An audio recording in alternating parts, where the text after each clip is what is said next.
so deviations.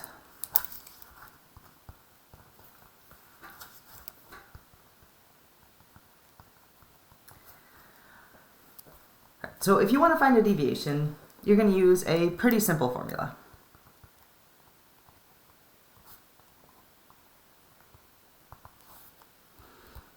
And that formula is going to be given by this, which is x minus x bar, where x is each observation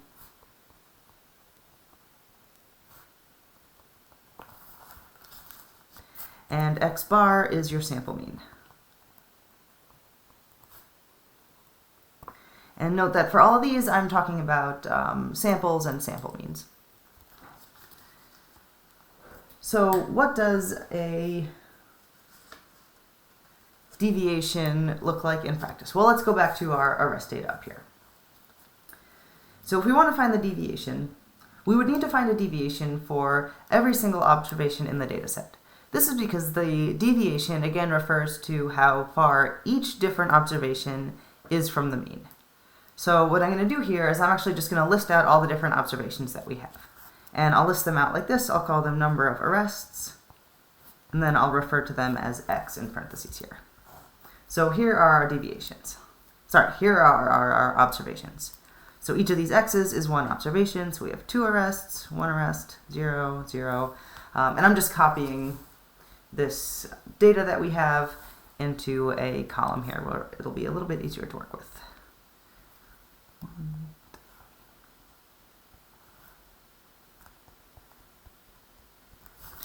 All right, so these are our observations. Again, these are all the different numbers of arrests that people had in our 12-person sample. And so by listing them out, I have the first part of the formula here, which is just x. The next thing that we need is the sample mean. And if you recall, we calculated the sample mean for this data last week, but I will go through that again here as well. So to find the sample mean, we're going to use the mean formula, which, if you'll recall, is the sum of x, or the sum of your different observations, over the total number of observations that you have.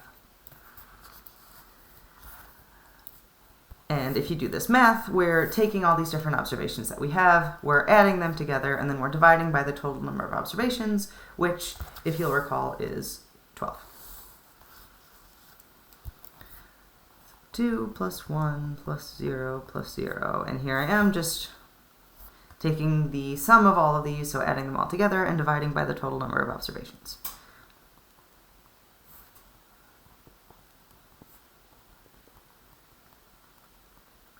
So there's our 12 observations.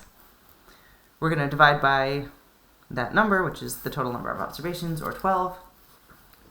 And if you recall, this comes out to 1.5. So we have a mean of 1.5.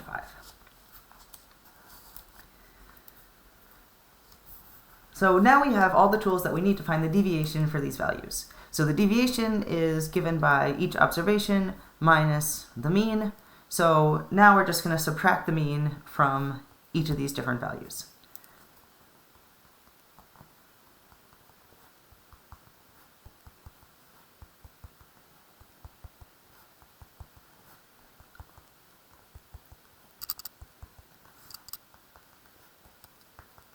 And so when I do this, I'm going to be getting a deviation for each and every one of these values that I have.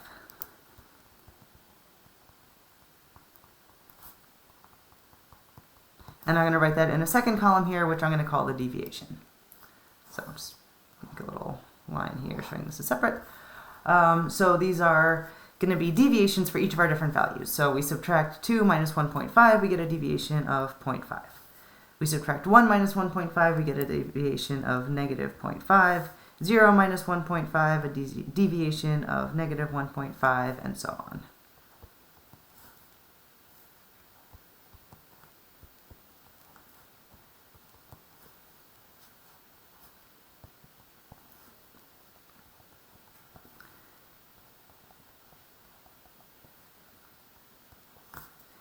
Alright, so we have a list of deviations here now for each of our different observations. So for this observation, which is a person with 2 arrests, the deviation is 0.5.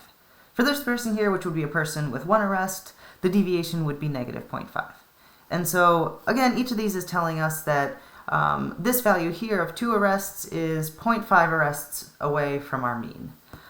So we can take a look at this, and you can see the biggest deviations we have are for people with 4 arrests, who are 2.5 arrests away from our mean. The smallest deviations we have are 0.5 and negative 0.5. So smallest in the absolute sense. So they are 0.5 deviations away, 0.5 arrests away from the mean on either side. Alright, so on the one hand, we do have information about how spread out our data is here. We can see how far away different things are from the mean, but it's still a lot to take in just at a glance. And you're not going to get a whole lot of useful information just from looking at a list of deviations. And as with other statistics of this sort, here we have a data set of 12 people, but you can imagine that if you're working with a data set of 100 people or even 10,000 people, you wouldn't want to be looking at a list of 10,000 deviations and trying to get any sort of useful information from that. So because of that, statisticians have come up with ways of combining these deviations in order to come up with a single statistic that sort of summarizes how far different observations are from the mean. So what we're going to go through next are those summary statistics that you can get using deviations. But before I do that, I just want to take a moment to point out that if you add all this together,